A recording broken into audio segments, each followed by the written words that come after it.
जय। श्री राम जय जय राम। श्री राम जय जय राम। श्री राम जय जय राम। श्री राम जय जय राम। श्री राम जय जय राम। श्री राम जय जय राम। सच्चिदानंद भगवान की जय। सत्य सनातन धर्म की जय। सतगुरुदेव भगवान की जय। राज बैठे होंगे, राज ने बुला लिया जी, जबरदस्ती बुला सुनो ले और बुला जाइए।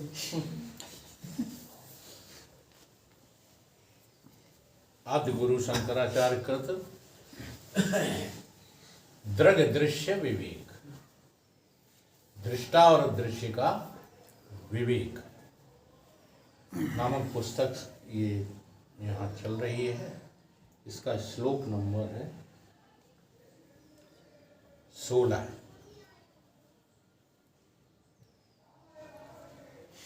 साक्षणः पुरतो भातं लिंग देहेन संयुतम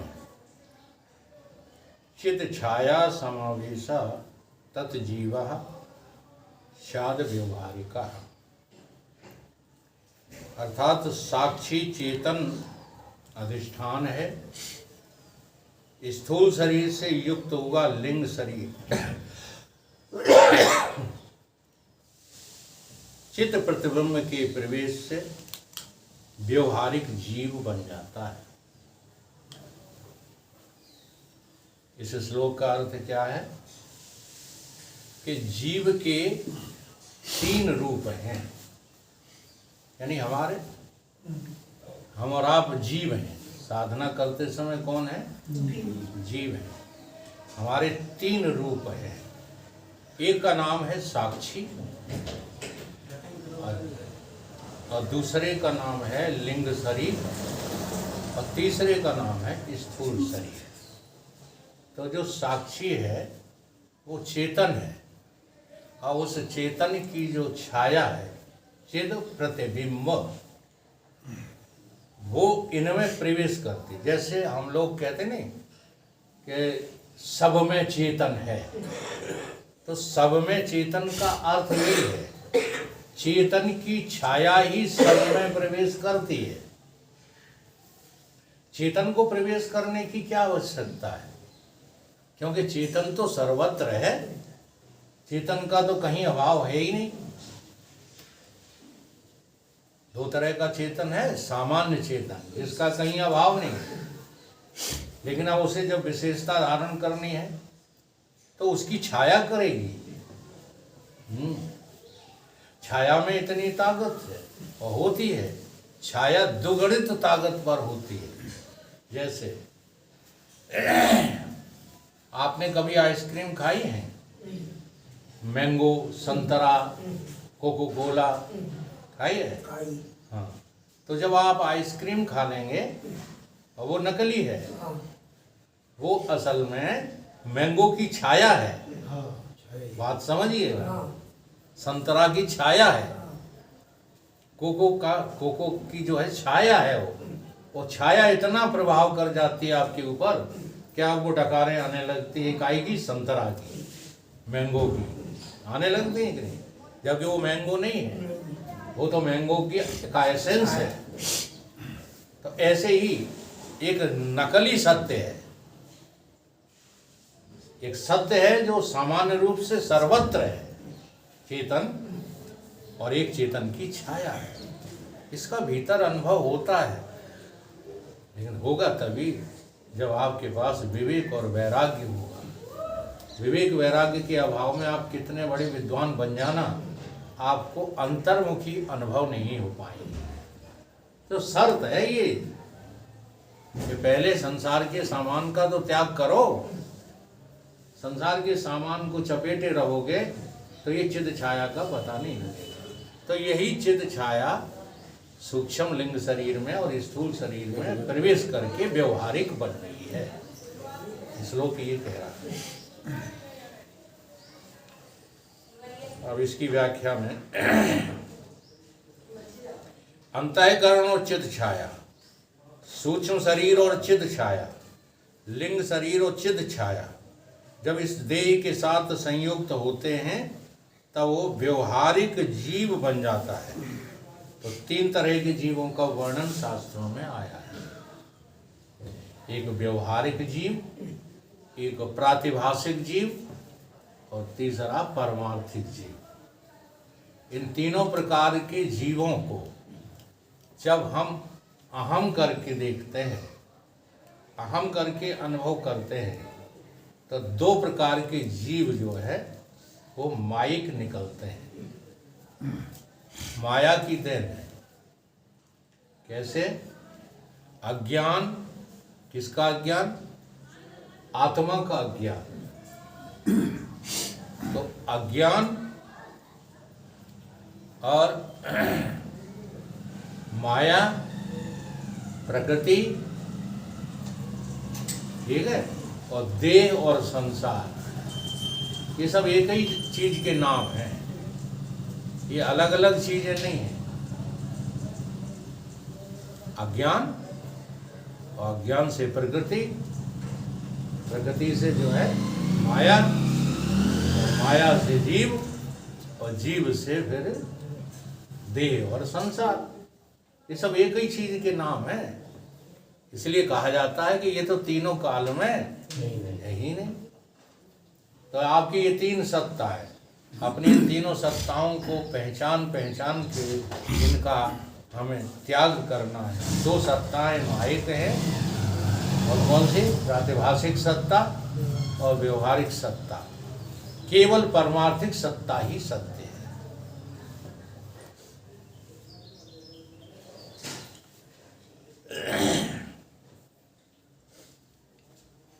व्यवहारिक जीव किसको कहते हैं? व्यवहारिक जीव समझो, जब स्थूल देह से युक्त ये चिद छाया अंतःकरण मन बुद्धि चित्त अहंकार से मिलकर इस देह के साथ होती है, तो इन इंद्रियों के साथ उसको व्यवहारिक जीव कहते हैं।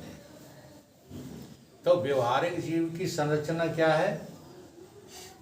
व्यवहारिक जीव में चेतन को हटाना नहीं। क्यों नहीं हटाना? क्योंकि चेतन तो सर्वत्र है। चेतन का तो किसी काल में, किसी देश में, किसी वस्तु में, किसी नाम में, किसी रूप में अभाव है ही नहीं।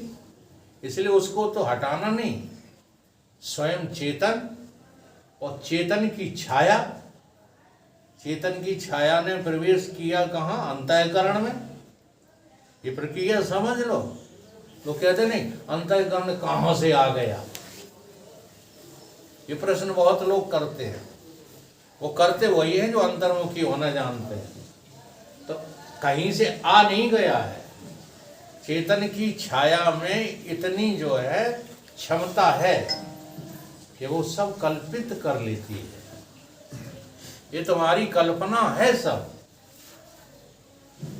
अब कहोगे कि चेतन तो कल्पना से रहित है। हाँ, बड़े बड़े वकील हैं इस अध्यात्म क्षेत्र में। चेतन रहित है, लेकिन चेतन की छाया तो कल्पना करने में समर्थ है। यही जो है रहस्य बड़े बड़े विद्वानों को समझ में नहीं आता। जैसे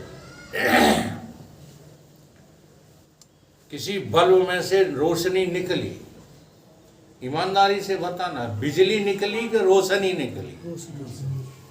और सारे जो है क्षेत्र को प्रकाशित करने की क्षमता बिजली में है कि रोशनी में है? जरा ध्यान दो। प्रकाशित किसकी वजह से हो रहा क्षेत्र? रोशनी की वजह से। हाँ, लेकिन बिजली ना हो तो रोशनी क्या है? ये दृष्टांत बाहर के हैं, अंतर में घटाना बड़ा मुश्किल है। ठीक इसी प्रकार से आत्मा तो आकर्ता है, लेकिन आत्मा की छाया ने ही ये तहलका मचा रखा सारे ब्रह्मांड में। आत्मा की छाया से ब्रह्मा विष्णु पैदा हो गए हैं। आत्मा की छाया से ही बड़े बड़े पर्वत, नदियां, जाने क्या क्या दिखाई देने लगे। ये आत्मा की छाया ही है और कुछ नहीं है। तो आत्मा जहाँ चेतन मौजूद है, चेतन की छाया ने प्रवेश किया किसमें? अंतःकरण में, और अंतःकरण से जाकर के इंद्रियों में चली गई, और इंद्रियों में जाकर के देह में आ गई, और देह में आकर व्यवहार शुरू हो गया। ये है व्यवहारिक सत्ता। किसकी है ये? जीव की है। इसे क्या कहते हैं? व्यवहारिक सत्ता। कुछ आई समझ में बात के नहीं? प्रश्न बाद में करना, अभी समझते चलो। इस सुनने का एक तरीका होता है, सुनते समय केवल सुनो। हाँ, जब हम बोलना बंद हो जाए तब वो जो प्रश्न आपके भीतर खड़े हुए हैं उनको प्रकट करना है। दूसरी है प्रतिभाषिक जीव। ये प्रतिभाषिक जीव कैसा है? इस देह के बिना जब अंतःकरण अहंकार में चिद छाया होती है और स्वप्न बन के खड़ा हो जाता है तो उसको प्रतिभाषिक जीव बोलते हैं। इस देह के बिना स्वप्न में तुम्हारी ये देह है ही नहीं तुम्हारे पास। देखो विचित्र लीला तुम अपनी, तुम कहते हो भगवान की, और वेदांत कहता है कि नहीं तुम्हारी लीला है ये, तुम बड़े लीलाधारी हो। जब ये देह नहीं होता तुम्हारे पास, लेकिन तुम्हारी आदत भोग की बनी रहती है, तो तुम एक नया देह खड़ा कर लेते हो। वहां भी चिद छाया ही है, वो चेतन हर जगह है। क्या स्वप्न में, क्या जागृत में, क्या सुसुप्ति में, चेतन का तो कहीं अभाव है ही नहीं। तो तुम्हारी चिद छाया अंतःकरण में प्रवेश कर गई है, लेकिन स्थूल शरीर में नहीं। स्थूल शरीर के बिना जब स्वप्न खड़ा कर लेते हैं, बंद कर लो जल्दी से। जब स्वप्न खड़ा कर लेते हैं तो उस स्वप्न रचना में जो तुम्हारी चिद छाया है उसी का नाम है प्रतिभासक जीव। वहां प्रतिभास हो रहा है, यहाँ व्यवहारिक था, वहां प्रतिभास। तीसरा जीव है परमार्थिक जीव।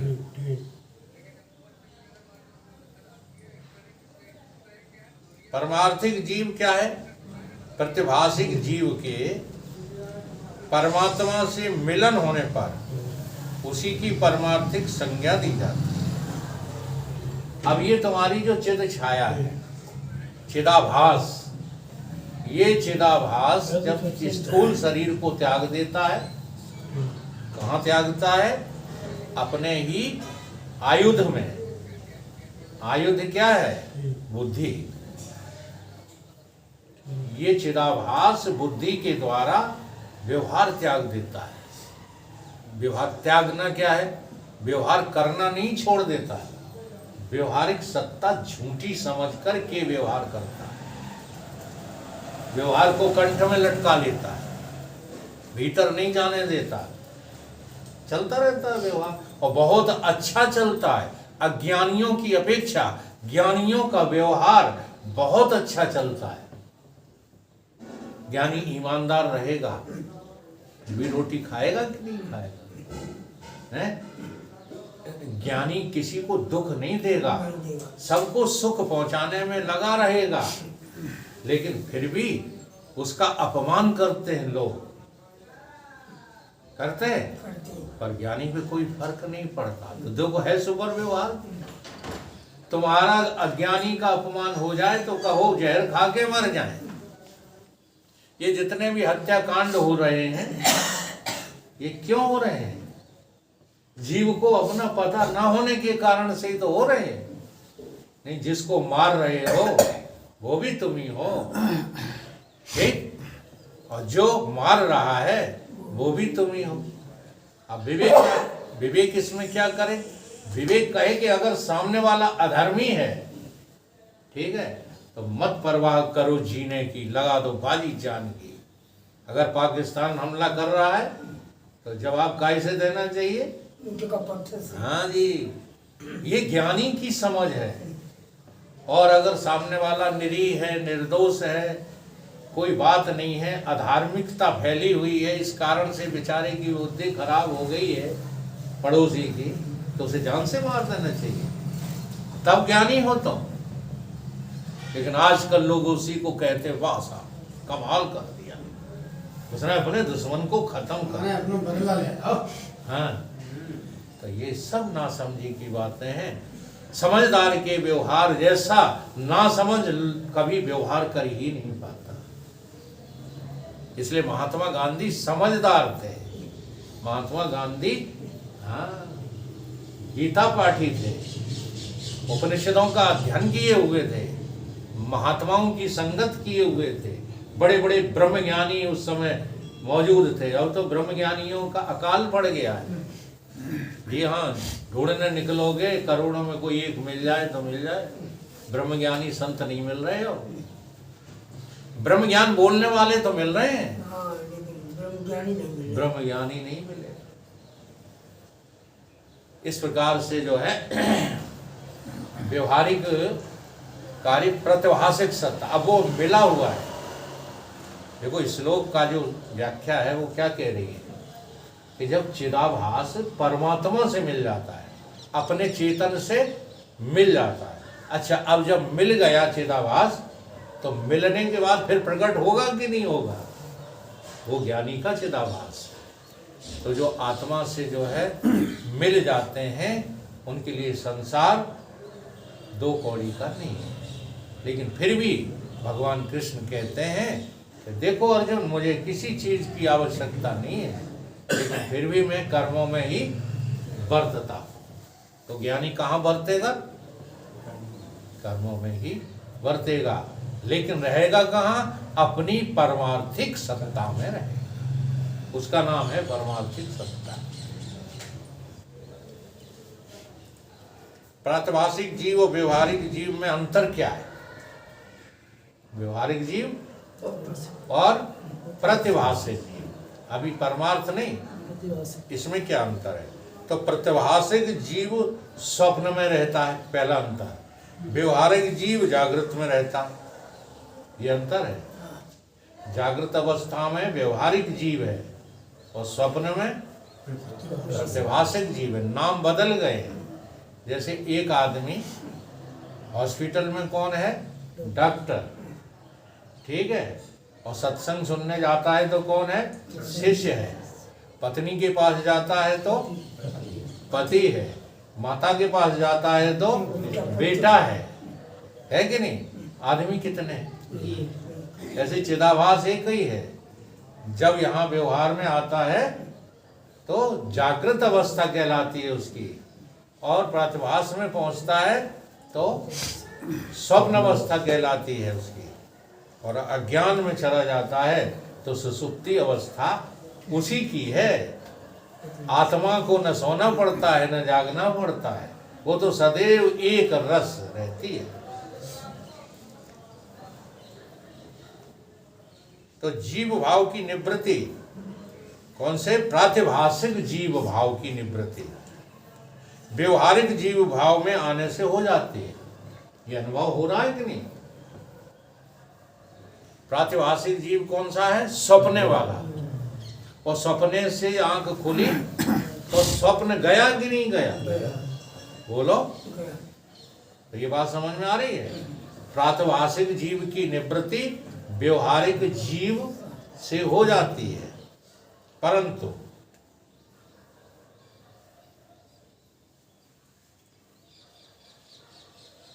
जीव से हो जाती है, परंतु परमार्थिक जीव, प्रतिभाषिक जीव जो परमात्मा से मिलता है तो परमार्थिक हो जाता है। अरे एक चीज इसमें और आनी चाहिए,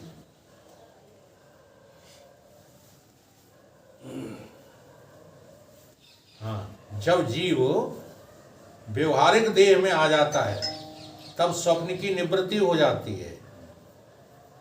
अनुभूति होने वाले सुख दुख स्वप्न में अनुभव होते हैं या नहीं? तो जागृत में इस देह में जब जीव आता है तो उनकी निवृत्ति हो जाती है। स्वप्न वाला प्रतिभाषिक जीव था, जागृत वाला व्यवहारिक जीव है। इस प्रकार प्रतिभाषिक जीव की निवृत्ति व्यवहारिक जीव को प्राप्त होने से होती है, ठीक है। लेकिन व्यवहारिक जीव की निवृत्ति प्रतिभास यानी स्वप्न में जाने से नहीं होती, हो जाती है। नहीं होगा। जैसे एक बार आप स्वप्न में पहुंच जाओ तो व्यवहार में जो तुम्हारी पत्नी थी, व्यवहार में जो तुम्हारे भाई थे, व्यवहार में जो मकान था, दुकान थी, ये इनसे निवृत्त हो गए। जैसे परशुराम जी ने कहा लक्ष्मण को डांटते हुए, बोले कि जब मैं देखता हूं ये सारे संसार को तो सारा संसार मेरे सामने नतमस्तक हो जाता है, और तू जो है कल का बालक मुझसे जो है मुंह लड़ा रहा है। तो लक्ष्मण जी ने क्या कह दिया, महाराज मुंह चो आंख के तो छूना है। तो आंख मूंचने से क्या व्यवहार खत्म हो जाता है? स्वप्न में चले जाने से, नींद में चले जाने से तुम्हारी व्यवहारिक सत्ता निवृत्त हो जाती है, कदापि नहीं होती।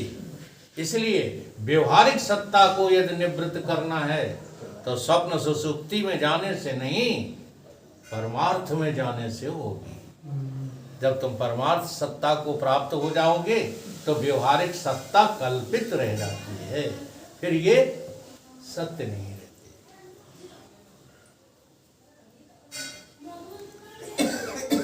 तब इसको संसार से भी मुक्ति मिल जाती है। प्रातिभाषिक जीव स्वप्न में, व्यवहारिक जीव जगत जागृत में, और परमार्थिक जीव अध्यात्म में होता है।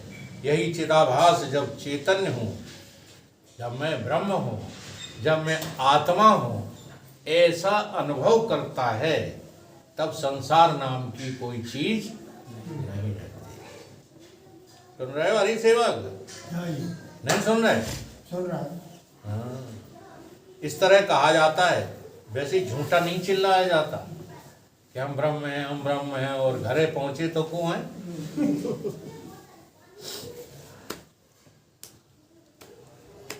जैसे स्वप्न का देह इस समय क्या है व्यवहार में, स्वप्न वाला देह इस समय क्या है? कुछ नहीं है क्या? स्वप्न में जो तुम्हें जो है कष्ट हुए थे, आराम हुए थे, इस समय उनका कुछ तुम्हें अनुभव हो रहा है? क्यों नहीं हो रहा है? क्योंकि वो निवृत्त हो गए। निवृत्त इसी को कहते हैं, निवृत्ति। रिटायर हो जाने को निवृत्ति नहीं कहते। सर्विस से रिटायर हो गए, रिटायर भले हो जा, फोन अभी भी आते रहते हैं सर्विस वालों के। हाँ।